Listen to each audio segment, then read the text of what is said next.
G'day CEDH players, my name's Carl and welcome to Game On.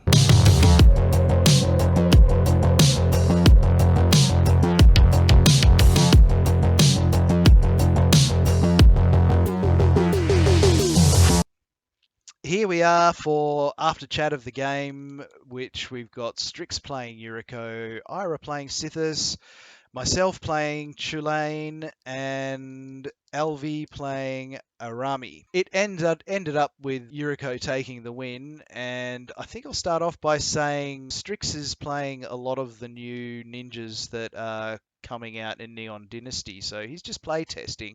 These ninjas, as an addition to Yuriko, honestly, they're bonkers at the moment, man, because you're turning 5 points of damage into 10 points of damage with an Anthem for starters. Then you add the Yuriko damage on top, and what, you put a land out every turn?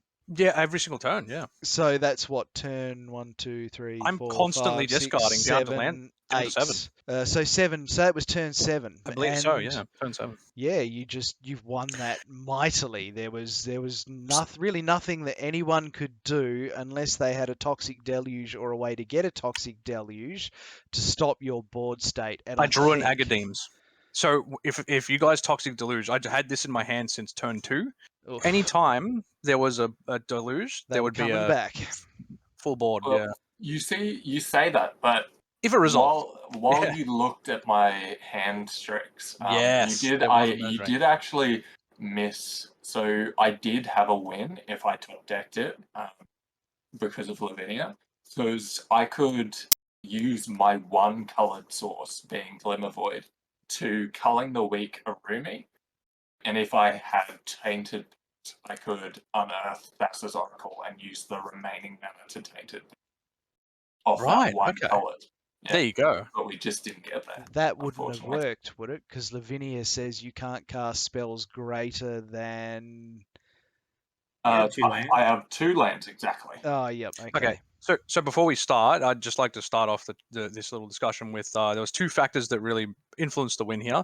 First one, the Yuriko was in first position on turn order, so naturally it was just going to have that 40% win rate advantage off the top. So this might not be a good, perfect example as to how Yuriko is going, but this is how it looks like when you're in first position. The other thing was Ira kept a hand that was unlucky. And sometimes you got a seriously powerful hand and you just get those top deck draws and it's just nothing. Yeah. So it was basically a 3-player game, unfortunately, because Sythis was unlucky with this one in particular. Problem was, though, is bringing that root maze out would have hosed me and Alvi completely. That it was one of those greedy stand, hands. basically. It was one of those greedy hands that is fantastic if you I manage to get know it to stick. if it had gotten it out, it Yeah. would have hurt you a little bit, and it would have slowed you down by a couple of turns, probably. But yeah, the rest of us, that's 2 out of 4 players that would have then been completely hosed and pretty much well behind the 8 ball, which we were at every point at any rate, because once you started popping out ninja left, right, and center, then you got that. Is it Deep Hours? Yes. Yeah, him Ninja with Deep the yep, and then there's the other guy that gives you the anthem. Yeah, this little guy. Yeah, I looked at him Silver when I fur. saw some previews, and I just went, "Oh, that's a chase card for Yuriko straight away." You know that has to be in there. It's just too good. Not It's only just does it uncommon. reduce your costs, but it gives you an anthem. I mean, for 2 mana, you're getting an anthem and a cost reduction. Yeah. I'll be honest with you, I think that card should have been a rare at least. Yeah, at 50 cents, man. Look Yeah. at it this way. My list has Yuriko and then 14 other ninjas. So you can see how just with 14 ninjas, it's constantly antheming 3, 4, 5 ninjas. You're getting them very quick. Yeah. Yeah, it's I mean, pretty look, nuts. I mean, it is all turn I had 7, in but hand, so the card I picked off Chulane when you popped him off was Carpet of Flowers, and that was the one I was umming and ahhing over to whether to cast, but it would have left me with no mana at all. The other one was a Nature's Claim. So as long as you had no mana, you couldn't respond to me blowing up the rod, and I didn't take that into account, and I probably should have blown the rod up earlier. that being said, when I had the chance when you were tapped out. But I didn't do that because I thought, oh, if it gets to my turn, I can blow it up. I'll have access to my treasures. You'll have your mana drain mana open. Whether I drew anything for turn, it would have been a Noxious Revival. So I could have Avened if I wanted, but I couldn't have had Chulane out to do it at the same time and net anything really. So yeah, I was pretty much boned from when you knocked out Chulane. There was nothing I could do. So I was happy with that game personally from an Araumi standpoint because I got to give it a red hot go. oh, you did, Like man. if You got. if there wasn't the endurance, I had the turn 3 win. I was waiting because I had the Dovin's Veto in hand and the mana open to stop you, but I haven't played against Araumi before and I wanted to see what you were doing.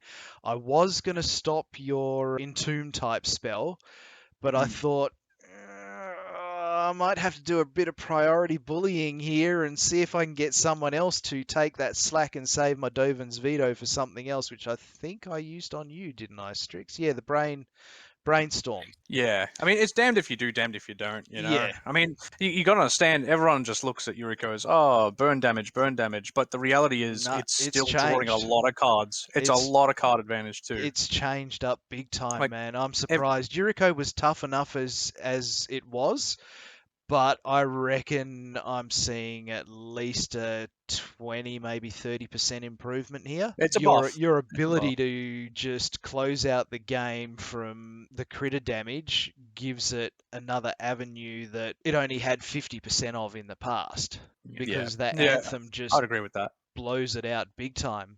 Let me put it this way: it's getting to the point where I'm going to play potentially a suboptimal card, at least for testing purposes. Metallic Mimic. That's the level like where I'm at right now. Well, yeah, you want more ninjas because if you can take more advantage of those that anthem and all the chip damage. Because look, as a general rule in CEDH, I mean the critter heavy decks are your Nagilas. Yeah, Chulane does have a lot, but if you've got lots of flying, I'm at a disadvantage early on until I can get set up and then get things moving. Like if I'd have had a bounce critter here, with those two cards, I'd have been set outright. Yeah. That is the perfect set that you want to have Chulane out and then a bounce critter. You have those two, you pick up a few land, and you're just going to keep rolling on like a ball from there. But when your life total is under constant pressure and your critters are under constant pressure from being attacked by ninjas with an anthem, I've got a 3-2 and a 2-1. I really don't want to block with them because they're my engine. Hell, I'm not going to block with them. I'd rather take damage. But at the same point, if I do block and I stop some of your stuff potentially, I've then got no way to combo off. So damned if you do, damned if you don't. I suspect we're going to be seeing a lot more Yuriko over the coming months after Neon Dynasty's out, because people are sort of going to realize, whoa, this deck just got flat buffed by Neon Dynasty. Absolutely. And it's good to see. I like it because I quite like the Yuriko deck. But yeah, the buff is big, man. Like I said, that ninja that gives you the anthem, that should have been a rare. You could even probably make an argument for what it does to even be put in a mythic slot. I agree. I think So, this would have been a very different game if the Null Rod wasn't out. I think that early stacks definitely is what won the game, not the ninjas. But the ninjas, yeah, I'm feeling it. The burn is at least, it feels roughly 70% more burn than usual if I had to put a number on it. Yeah, and the Null was actually very timely as well, because I Yeah. was like a turn off going Mana Crypt into the Agothian Enchantress to try and get back in. Because the initial hand was searching for something like this, and well, the Mana Crypt, and this was off a Worldly Tutor, which was the second draw. But I also had the Alish Norn for the Yuriko deck eventually, once I got to that. Oh, nice. Yeah, the Elish would have been handy, but that would have pretty much hosed me as well, I will admit. Yeah. Well, I also had 2 silence effects as well, which was the reason I kept the hand. It was like, it answers a bit of both of the board, and it was sort of to deal with the Yuriko since I didn't have removal immediately. Oh, so really that root maze, which would have slowed Yuriko and everyone else down a turn or two, if that had gone through, then chances are you would have been in top place within a few turns because you would have just spread out from there yourself. I feel Yeah. like if the Mirror's Guile was just a little bit kinder, it would have been a very different game. Yeah, that also, not hitting it within the top, I think it was 5 off after the fetch. Oh, no, it was a top 3, and then I think I worldly tuned after that, and then it was another, like, 5 that it took to get to a land. So, yeah, not And great, but early on, when I said I think it was a mistake to bounce bounce the Avon. something, you bounced the Avon. It turns out it wasn't a mistake. So I thought so at the time because the only time I've ever seen like chain normally used is basically, this is a last ditch effort to stop someone going off. But yeah, no, it was definitely correct usage. So I'll pull that up. I'll own that. Yeah. I am curious if, like, for these Yuriko games that we have, is it better to tutor up into actual creature removal now to, like, or like keep mulligans that can, like, remove Alright. Yuriko? This is a hot topic on the Yuriko Discord. I've always been a fan of what I'm about to say. It was a lot more controversial back then than it was now. But and this is it. I don't like evasion. I don't like evasion, not because it's bad. Evasion's fantastic, but because it takes up a slot that could be used on a card that does the exact same thing, but takes you off your creatures at the same time. So in theory, and in practice, it's what I do. I've removed all evasion dedicated slots. So that means Tetsuko, it means Cover of Darkness, Smoke Shroud, etc. Especially for this build now, it's strictly creature removal only.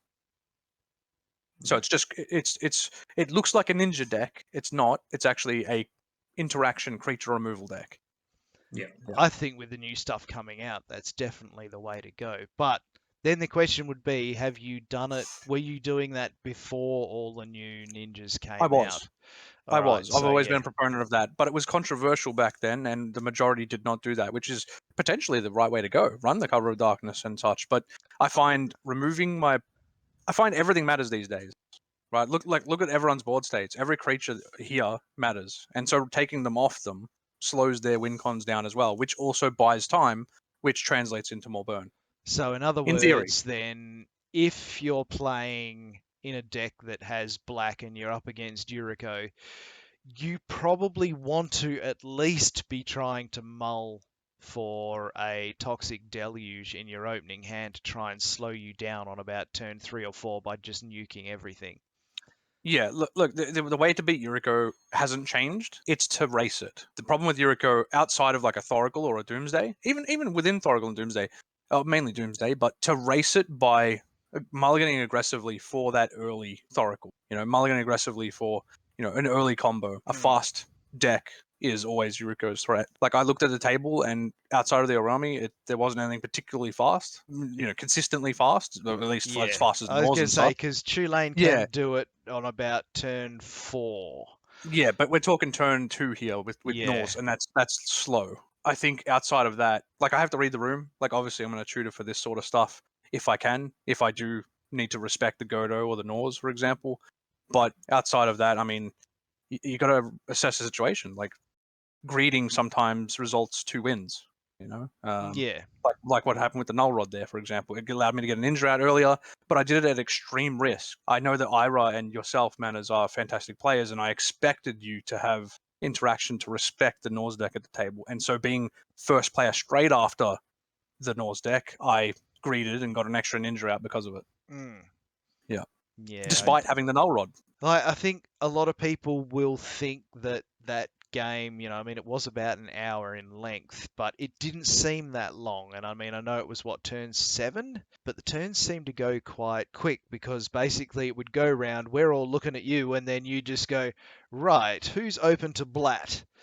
And then you blat, we take extra damage, and within a couple of turns, we're all toast. It is a real clock. I'm finding it to be a real clock. I mean, 5 ninjas, even 4 ninjas, burning at 2.23 on average, which is what this deck's average CMC is across the 99. I mean, you're taking 9 damage per turn cycle without me casting a single thing if all ninjas get through. Do you know what I mean? So that's insane. All I need to do is buy 3 turns, 4 turns, and everyone's dead. So stacks is a real stacks is burn what's needed against stacks against is Yuriko. burn. Yeah. As a Yuriko player, your Yuriko's deck list running stacks cards are burn. And that's why it's going to be very exciting going forward to see what the not the Yuriko pivot list, which is the Tainted Pack Doomsday list, but it's exciting to see what comes next for the dedicated stacks list. So yeah, the back I to was basics Yuriko and such. my next question was going to be is what are the specific cards that will stop Yuriko at the moment? So winning fast and hard. So mulling for your Nors in Araumi's case. In Harlan's case, mulling for your win con.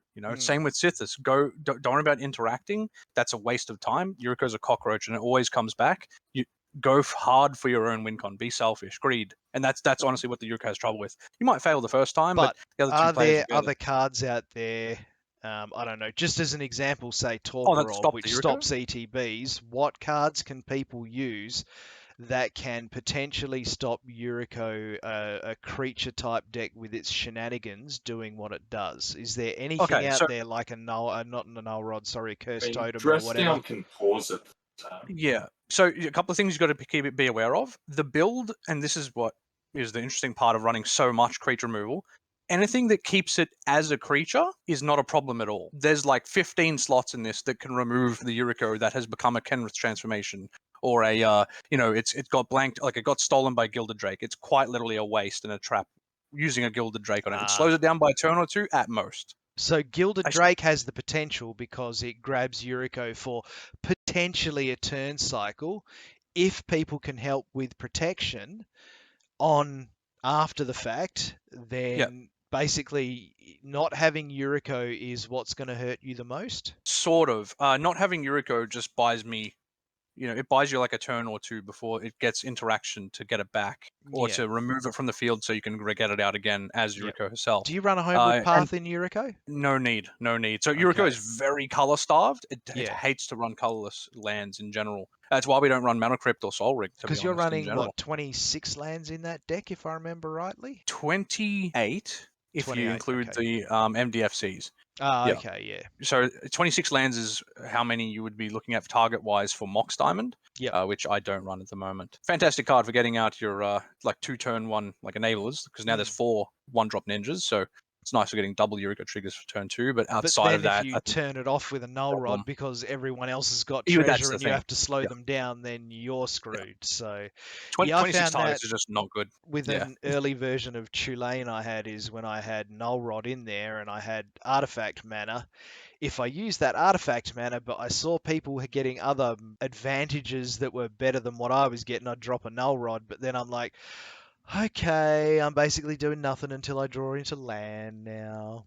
I'll tell you the secret. Look, there's about 2 or 3 main ways of stopping Yuriko. The first one is, I mean, I'd like to say hold creatures out, but these days Yuriko just has so much creature removal. It's kind of wishy-washy as a strategy that the table works together to block it completely. The right way to do it is 1, race it, but only race it if your deck can race it. If you're a deck that can't win turn 2, then don't bother trying. The option 2 is to, because Yuriko pivot runs on multiple prongs of attack, it goes Thassa's Oracle console on one direction, the Doomsday on the other, which if you squint, it's just Thoracle, 1-card combo Thoracle. Yep. So you can shut off the Thoracle and the Doomsday with a Torpor Orb effect. And on the other side of things, you have Burn. And Burn can be stopped either by not burning in the first place, so stopping the triggers as best possible. Think board wipes, think having blockers up. I mean, it might buy you a turn, maybe, if you work together properly. And then there's a third way of stopping burn, which is life gain. And life gain, I'm not joking, life gain is a real problem for Yuriko from this burn strategy. And I mean proper life gain, like we're talking like Kenrith life gain, or maybe Winota with a Rickyard, or Heliod is another one. Definitely. I think one thing I've noticed as well from this game at least is when there's a priority target ninja on the table, it's always going to be that Anthem ninja. If that thing gets on the table, stuff's going to go downhill fast. So you've got to get rid of that Anthem ninja, like, with extreme prejudice as quickly as you can. You can't let him turn sideways more than once with that Anthem out, or else it's basically bad news for everyone from there. Absolutely. When you look at Silver Fur Master, it looks like it's an Anthem, but in reality, it's also evasion. It's allowing you to climb over whoever is the poor person at the table who happens to be the most behind. And Yuriko does this. It bullies people who it turns who you're meant to attack Hello. into Hi, like, Ira. yeah, it bullies people. Whoever's losing loses even more because it's abusing you for triggers. Yeah. And that's something to be aware of. It's not you that has to have creatures up; it's the table that has to have creatures up. Mm. So Yuriko will bully somebody at the table often. You will see that because turns out drawing cards and burning opponents wins games. It's funny how that And works. yeah, No, but that was a very good game. I'm glad I got to see what the new cards with Yuriko are doing. I've come up with some minor plans as to how to deal with it, and I think the main one is that Anthem creature cannot be on the table for an attack. That Yeah. that just goes bye-bye. You know, I put this into play. I'm killing it. Oh, but I want to Yeah. do next person's killing it. And Oh, but I'll I give you a want to little do tip. next person's killing it. A little Die. tip: make sure that it's before the declare blockers step is over. Yes. And it's outside of combat, because if Yep. it's in combat after declare blocks, Yuriko will be able to ninjutsu because it makes everything one generic cheaper, meaning Mhm. any ninjutsu in my hand probably is going to cost maybe 1 mana. Yeah. Okay, so for 1 blue, I can just swap it out and you just wasted removal. So And make to sure be you do it honest- before declared blocks. And to be honest, I think I'd be looking to exile the damn thing. Get it out of the game completely, not able to come back. So your swords to plowshares, yada yada yada. I mean, I know that Path to Exile's out of favor because people don't like giving people lands, which I get. But when you're playing a lot of the decks nowadays, like you're playing against Sythis, it's going to have basics. Araumi, it's probably going to have a few basics. Yuriko's going to have a few basics.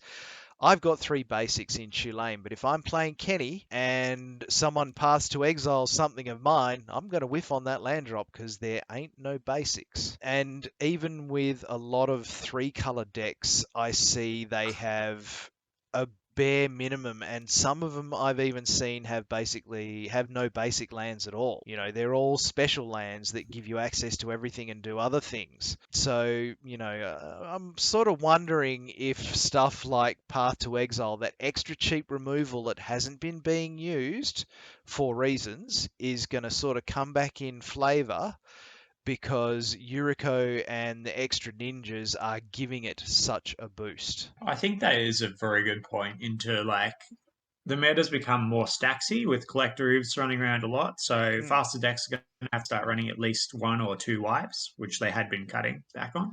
And there's also that cheap removal option that I am also considering a lot more now as well. Yeah. Because a lot of my ways to deal with this deck was, okay, I'm going to Kenrith's Transformation, I'm going to Darksteel Mutation to actually just get Yuriko off the boards. And occasionally you'd have a Ninja of the Deep Hours to get it back. But with all the new ninjutsu stuff, it's become a lot harder for me to actually deal with this deck in a significant way where the Yuriko won't just get flipped back to hand now as well. Yeah. So It is a grindy deck. It's designed to abuse games that go on the grind. It's what it's meant for. Like I said, I think just going hard and fast, selfishly for your own win, is the right way to go. And if not, life gain, pray that you have life gain. And if not, yeah, you can always dogpile the Yuriko too. I mean, that's the nature of playing a 4-player game. No one can beat anybody 1v3. It's not a thing. It's Work together. exceedingly hard, man. It's theory. exceedingly hard. Yeah. Yeah, in theory. I mean, like this game was it was a really good example of some of these new cards, how they operate. But if Ira had just anything other than bad luck with this one, I think being in the game, this would have looked like a very different game. Oh yeah. I mean, he and- had a very good Yeah. setup in his hand. If he could have gotten that on board earlier, yeah, we would have been me, instead of thinking that you were completely in charge and like, okay, well you are sort of in charge, but Ira's there now too, and got a lot of respect for Sythis, which is why I want to build it, because it only requires a chance, and if it gets that chance, it tends to take it very well. And a lot of this game I felt with that was me and Alavesta just sort of counter each other's stuff. Okay, force negation turn 1. Okay, that's fine. Okay, endurance turn 3 back at him. And it was a lot of back and forth of 2 players sort of taking it out, and it sort of left you by yourself, Manners, to sort of interact with Strix and have to get through that card advantage engine. And I tried to, man. I tried to put the Yeah. Avon out when he fetched. I stopped his brainstorm because it was like, yeah, no, I don't want you ordering the top. That just doesn't seem like a very good idea to me. Yeah, no. And yeah, after that, the null rod. With the setup that I had, I had treasures there, couldn't use the damn things, but then it I will. was Nature's Claiming at the right Hmm. time, which I think that was my mistake, is I should have done it when you had no mana before your turn. As a final statement, I'll say one thing after today and just the last few days using Yuriko and her new changes. I would absolutely mental misstep an enabler. So those 1 and 0 drops, well, the 1 drops in this case, I would absolutely mental misstep an enabler if you can. Like, that is not a waste. I would just treat it like any other deck. Absolutely use the misstep on the enablers, the 1 Yeah. drops. Yeah, Yep. no, At the very definitely start of the agree game. with you on that. You want to slow you down as quickly as possible, pretty much. Cool. Well, that was a great discussion, guys. Thank you very much. And thanks to everyone for watching. We hope you enjoyed the discussion, and we're going to continue on with these as we record more games. I certainly enjoy doing them, and I'm pretty sure the boys here do, and it'll give you guys out there insight into what players are thinking and what they're doing, especially on this channel. Thanks a lot for watching, and we'll see you all again soon.